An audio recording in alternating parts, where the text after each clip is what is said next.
One of the major things I've put in is what we're calling the tag core, which is a huge dynamic video screen type of thing that can be seen from any angle in the world. It's going to show scores, state of play, announcements in the game as well.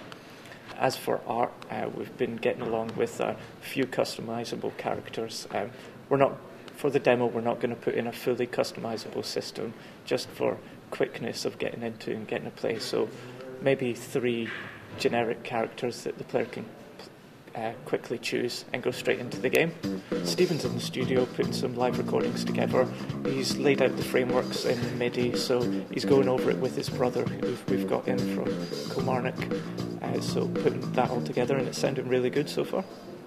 This week we have actually went into the cursor modeling and terrain and keeping all the trees, everything inside the terrain and make it looks like a real world. So the terrain the trees and all props has been finished. We have a couple of animations done by our designers, and the horse and the deer. The humans is entirely finished. So what we are planning, like each and every action of the AI, we are going to cut different animations and put inside it, and so every action will do different animations. That's what we are planning. Most of our visual assets are in place as well. What you're seeing here is a terrain where the artists have marked what content will be where in the end. So just like everyone else, our engine is basically 90% complete, and we're just moving on to core gameplay.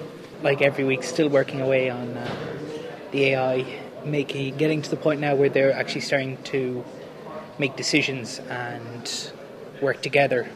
The enemies fall into 2 different categories, fast and slow. One doesn't work well without the other. One doesn't work at all without the other, actually. So I'm just implementing all the code now that allows the 2 of them to work in tandem and for their 2 abilities to complement each other. So, for example, the fast demon will go out first and find areas that it needs the big demon for. For example, barricades. I need the bigger demon to break those down. Small guy is ready, but just not in the game yet.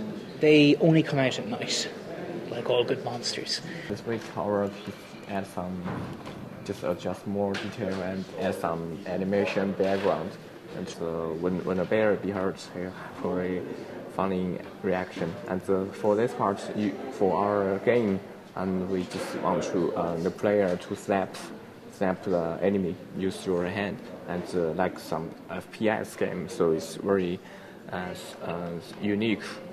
The bears pass by some place like some jungle or something, and the frog like this one is jump up, and when you click it in the right time, and you slap them, and you can get some extra point for some extra secret or reward something. But you need to be very quick because just jump up and disappear very soon. We've managed to get a camera system in after much debate.